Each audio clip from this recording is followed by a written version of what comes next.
guys, welcome to another episode of Ride and Chat. My name is Dr. Sam, that's the name everyone calls me. I've picked a lovely gentleman and we're having conversation regarding the job, his business and other stuff. And he has had some serious encounter where he was held at knife or let me say weapon point or something like that. It's not easy. So we're going to talk about the challenges and a few advice that he has for us. Then we draw the curtains. Boss, welcome onto the show. All right, thank you very much, boss man. Wow. Yeah. So how long have you been doing this business? Oh, roughly about 2 years now. Oh, okay. Mostly in the night? Yes, that is. I have a day job, so sometimes. Oh, okay. Let me just say mostly in the night. Yeah, basically. Oh, okay. Any reason for working mostly in the night? Because I'm told the night, based on the shoot up, that the night is dangerous. Of course, the night is dangerous, but in life, even drinking water is dangerous. So if you want to make some little more money, I think that you just need to take a risk, but it should be a calculated risk, not a stupid risk. Sorry for the S word. Oh, no problem. All right. Wow. I get it. So, working in the night, you were telling me earlier when you had some encounter with some small guys. Yes. Okay, what happened was that somewhere last year, I think in August thereabout, August 24th, I had a request from East Legon to Teshi area there. Okay. So after I got to Teshi and then I dropped off my passenger, I picked up and I had another request again, so I followed up. Okay. So before then, I was aware that Teshi area is a risky zone, so anytime I'm going there, I try to be a bit careful. Okay. And most often, I decided not to even go in the night at all. Yeah. So that day, I don't know what happened. Then I just decided to, take a risk. Okay. But calculated one, of course. Calculated one. Because I had some protection. I had with me a shocker and then knife to protect myself. Oh, okay. So I got there and then I saw two guys. They flagged me. Okay. So because I was not seeing them, I got to the picking point. They were not there. So I tried to look out for them. So I was watching around. So I realized they flogged me a distance away. Okay. So like 20 meters thereabout from where I was. Okay. So from Petrol Shell, I don't know whether you've been to Petrol Sol. That's around the Teshi Mobile there. Okay. So that is coming from Spinter side. Okay. Yes, you meet that filling station before the mobile. The mobile. Okay. Yes. So I got closer and then I asked him to sit down. So he said, "Oh, he's not alone." Oh, okay. And I'm like, "Who else are you with?" And then he said, "Oh, his brothers are behind." So meanwhile, all this while I locked the door. Okay. So immediately he said he's with his brothers. So I look around and then I opened the door. As soon as I opened the door, crack like that, two guys just hop in from behind, and then he was at the front. So I asked him, normally, how far? Where are we going? Because I checked from the thing, and then it was like now, NULL. I'm like, which area is this? Now, okay. So I asked him that young man. His name is Bernard. Okay. So I said, Bernard, which direction are we going? And then he said we are going to Mawako. Okay. I'm like, Mawako, where? And then he said Mawako on the what's the name? On that stretch there, down there towards Laboni side. Laboni side, okay. There's another Mawako joint. Yes, Mawako joint there on the highway. Labadi area there. Oh, okay. So I started the trip. And then all of a sudden, the guy said, man, we are going nowhere, which is your phone and money that we are looking for. I'm like, what? I say, young guys, take it easy. You know what? The system is hot. I understand that the system is hot. So we can settle this. And then, first of all, I'm a student and I show them my card. I show them my details on my phone because I use my phone for Zoom class and then Microsoft classes and etc. Oh, okay. So I try to show them evidence to see that I'm a student. And then the two behind me said, no, whether you are a student or not, you are taking your phone. No, this phone is ours. Before this point, they held and they're like. Can I show that point? Yes, they put a knife by me like that. Oh, okay. And then from my back here. Back, okay. So two knives, one from the neck level and then one from my lower abdomen right here. Wow. So out of that, I thought about it. I'm like, no, let me surrender. Okay. Because I had a shocker on me, I had a knife on me too as well. Okay. But I decided to surrender because I don't know what next will happen. Because There if are I three. try, there are 3. That is first. Second, if I try anything silly, they might hit me. Mm-hmm. So I gave out. I surrendered myself, and then they put their hands in my pocket, and then they pull out my money, and then I stopped for them to leave. Mm-hmm. So after they taking my money, and then the guy said, you're not taking the phone. Then the one at the front said, oh no, we'll not take it. Before I say Jack, no, they just snatched my phone. That is why I don't hang the phone there no more. I put it down right there. He said he will not take it. Yes, he told me that was the agreement, that he was not going to take my phone, but he will take money. So after all this, the one behind said, I'm not going to take his phone. He said, oh, no, I'll not take it. Before I say Jack, he just picked it because I was hanging it right here. So he just pulled the phone and then they took off. So that question, he asked that question just to confuse you. Exactly, I'm sure. And then after that, I drove straight to Teshi police station. Okay. I reported the case that night. They asked me to come the following morning because crime officer was not around. Okay. I left home. I left for home. I came back the following morning, and then I told them that I've tracked the phone, so I know where the phone was. So I asked them to go with me. They followed me to where I tracked the phone up to. So we got to a point where we realized that I don't know whether the phone was dismantled or whatever happens. Okay. And then we tracked it up to where the phone went off entirely. Wow. So basically that was it. So I couldn't get my phone back. I lost my phone. I lost money. Wow. So that was the tragic aspect of it. But then, basically that's just about it. Yes. Okay. So let's go back. You said you have a shocker and knife. Yes. Yes. Most of the drivers tell me they do have those things. Yeah. What led you to buy those things? Because everyone has their own reason for. Yes, because my reason was same this little theft and attacks. Because we've been hearing it all along that they've been attacking boys. I know a guy that they've attacked. They've taken his car away. I don't know him personally, but we are in a group that they came to drop it in there. That he was attacked somewhere. Somewhere. Where Agrada's church is, Sotu area there. Yes, and his car was made away. Wow. So with that respect, I decided to keep myself safe because, I mean, in this system, you go to police station, nothing really comes out of it. So you need like your case like this, the boys, you don't know whether they were arrested or they were never arrested. No, because we tracked. Had it been that we were able to track the phone the night that the thing can happen, we would have gotten it. But they said crime was not available and that I have to go and come back the following day. And that's it, basically, that's it. So I lost my phone, I lost my money in addition. Wow. It was so hurtful. So I decided that I'm not going to pick any rider to around Teshi again in my life. And I've been keeping to it because the worst case is that I take you there and I drive empty. I don't want to take chances. You don't pick requests out of there? No. Wow. No matter who you are, I'm not picking. No. I've been there several times. They'll call me out. Oh, please, it's emergent. I'll just hang up. No, because one, I don't want to go through any drama like that anymore. And anybody that I will pick over there, I'll suspect the person. Yeah. Maybe you might be innocent and I may end up attacking you or doing something. Yeah. Exactly. Maybe frustrated. The trauma of what you went through. Exactly. Because that means anytime I drive around that place, I feel the pain, honestly. That's because what I felt that I was robbed off innocently because I have done nothing to you. You just request me, a young man trying to make life easy for himself, and then you just come and attack me like that. It's so then secondly, we went into our agreement. You didn't even obey that agreement. Exactly, going against the agreement. You said I should give you my money. I surrendered, gave you the money, and then my phone. You took the phone away just like that.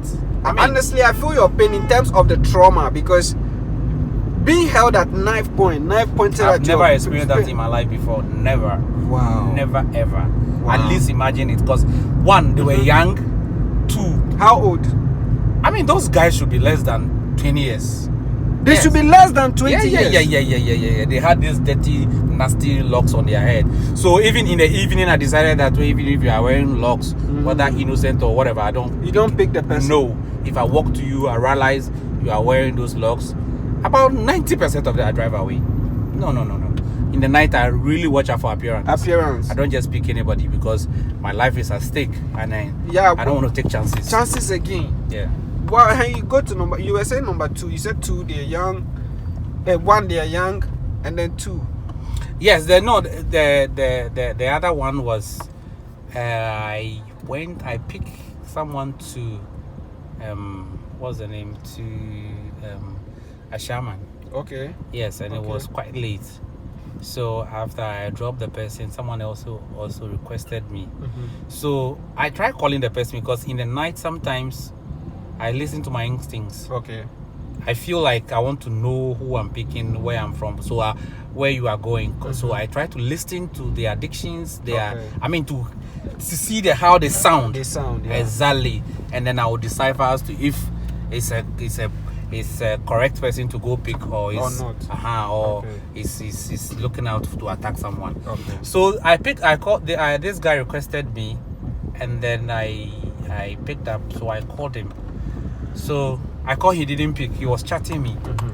I called, he didn't pick. He was chatting, and then later, I don't know whether the phone was in his pocket, and then he picked, and then they were like, "Oh, he will come." There were more than 2. Okay.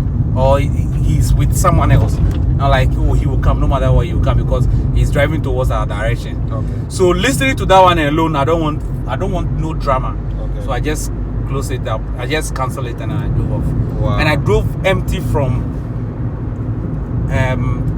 what's the name? From Ashawo to back to Atomic Junction, empty without picking anyone. Yes, that was around 11, 12 there about.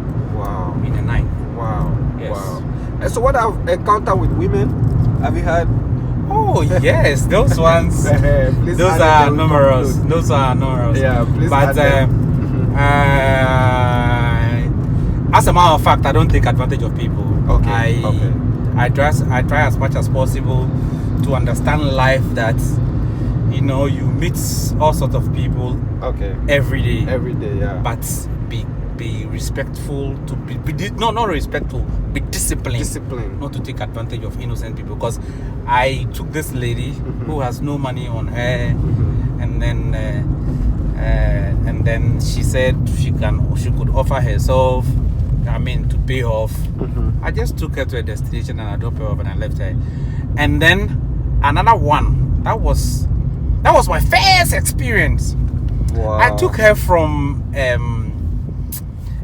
let me call you where the new overhead is towards on the Kumasi Road. Let me mention Pokwasi area there.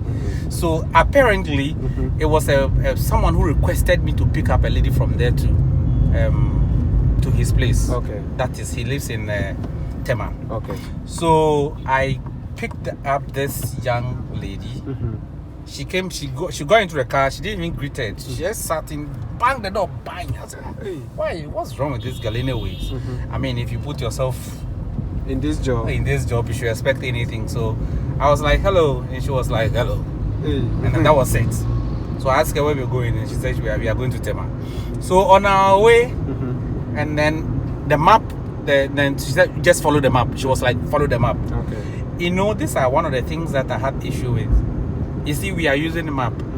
The map, sometimes the map gives you digits, like figures. You understand? Electronic figures. Yeah. Sometimes it tells you where you are going. Okay. So you don't lose anything by telling me that I'm going towards maybe Medina. I'm going here or there. Yeah. Follow the map. Those things sometimes it's annoying. Okay. Anyways, that's part of it.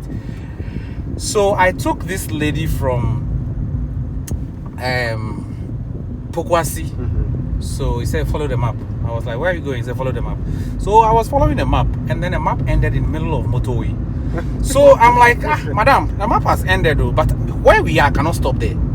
So we are just about 2 or 3 minutes away from Committee 18 Junction. So I said, okay, fine. So the nearest place to drive you should be 18 Junction, because there's a police checkpoint there. Okay. So myself, I was not feeling secured because so it was in the night. It was in the night. Okay. I'm talking about 10:30, 11 thereabout. Okay. So we got there, and then the guy called. So why didn't you make the driver stop right there? And then she put the phone on loud, and I'm like, no, I'm not stopping there because how can I stop in the middle of the motorway? First of all, motorway is not even safe in the first place, and you're asking me to stop right there. No, I'm not stopping. Okay. So, and then after that, the guy started insulting the lady. You are stupid. Why? Yeah, you should be able to control the driver because I'm the one paying for it. You know what? I'm not going to pay for anything. So the lady hung up and then she started crying, and I was like, madam, what is it? Tell me. What have you done to this guy and he's talking to you like that? Yeah. I mean, assuming I heard a guy's voice because she put it on loud and before she put it off loud again. So it was a Nigerian accent. So I suppose he's the Nigerian guy. Okay. So I was like, but madam, what at all could you be the issue that you want me to park in it? First of all, do you know where you are going? And she said no, she doesn't know where she's going. And I'm like, oh, really? So you are just coming to meet a random guy? And then she was like, yes, they met online, and then she told the guy that she doesn't have money. She's learning pedicure and whatever cure stuff. So she told the guy she doesn't have money, and the guy invited her to come around so she could spend a night with him, and then he would give her something tomorrow morning to go home. I'm like, no amount is on it. He said no, something. In fact, this thing has touched me so very bad. So I took her back to Pokwase. Okay, so I narrated the story to the police officers, and then the advice the police officer could give me was, you know what, drop her off here and then go your way. So it means she was a hooker, that kind of thing. I don't want to believe so. Okay. Yeah. So I thought about it again. I'm like, no, maybe she might be innocent. So let me just drop her back from where I picked her from. Okay. So I took her back to Pokwase. Yes, I took her back to Pokwase. I dropped her off and I gave her 50 cedis. But do you know what happened? No. The following day, she never called to say thank you. So what I did was I called her to check up if she's fine, and then she said she was fine. Oh no, she doesn't have credit, so that's why she didn't call me, and that she was just about looking for credit to call me. Like, oh, I just want to be sure that you are fine. Okay. That's it. So it ended right there. So that was my short escapade. Yes, escapade on driving. But before we go, the hookah story. Before we go, where do you see Ghana in the next 5 years? In 1 minute, then we end. Next 5 in what way? Economically, or growth-wise, politically, or growth-wise? Oh well, looking at the current economical situations in Ghana, I wonder if there will be any great significant change. Okay. But as a youth or as a young Ghanaian, I just hope for the best. So I hope that something good will come out. Yes, we keep our fingers crossed. 2024, would you vote? 2024, of course. What message are you looking for to vote? Well, I will not fall for the trap that a whole country has fallen for again. Okay. We'll look out for whoever is telling us. Anyway, the two sides, or they are going to tell us stories. They will lie to us. Okay. But then we should demand equity, and we should scrutinize their manifesto before so that we will not fall for victims like what happened. Exactly. So guys, yes. I mean, my name is Dr. Sam. The program is Ride and Chat. I love my brother over here. Yeah, my name is JJ. His name is JJ. Yeah. I mean, he's a big man. He doesn't want me to show his face, but we understand. Not a big man. I'm camera shy. That's why I don't want my face to come. Yeah.